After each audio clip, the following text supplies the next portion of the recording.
2-3 నెలల కిందటి వరకు కూడా నేను పూజ చేశాను అంటే అది అయితే సాటర్డే కానీ లేదంటే ఫెస్టివల్స్ స్పెషల్ డేస్ అయితే తప్ప పూజ చేసేదాన్ని కాదు. కానీ ఎప్పుడైతే మా వారు అయ్యప్ప మాల వేశారో ఆ 40-41 డేస్ మనం డైలీ ఇంట్లో పూజ చేస్తాం కదా. సో అప్పుడు అనుకున్నాను అనమాట, ప్రతిరోజు పూజ చేయడానికి ట్రై చేయాలి కనీసం అని చెప్పేసి.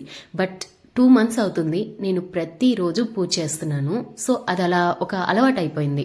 నార్మల్గా నేను మార్నింగ్ వర్కౌట్స్ అయితే చేస్తానన్నమాట. బట్ చలికాలం అని చెప్పేసి కొంచెం గ్యాప్ ఇచ్చాను వర్కౌట్స్కి, బద్ధకం అనిపిస్తుంది.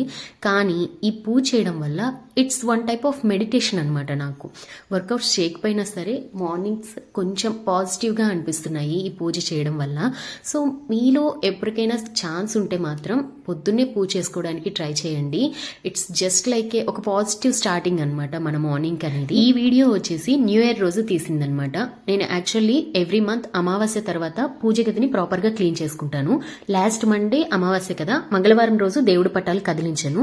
సో బుధవారం మార్నింగ్ అంటే న్యూ ఇయర్ రోజే ఇలా పూజ గదిని కంప్లీట్ గా క్లీన్ చేసుకొని మంచిగా పూజ చేసుకొని నా న్యూ ఇయర్ అయితే స్టార్ట్ చేశాను. సో ఈ ఇయర్ మీ రిజల్యూషన్స్ ఏంటో కామెంట్ చేయండి. అలాగే మన ఛానల్ ని సబ్స్క్రైబ్ చేసుకోండి. See in my next video. Tata.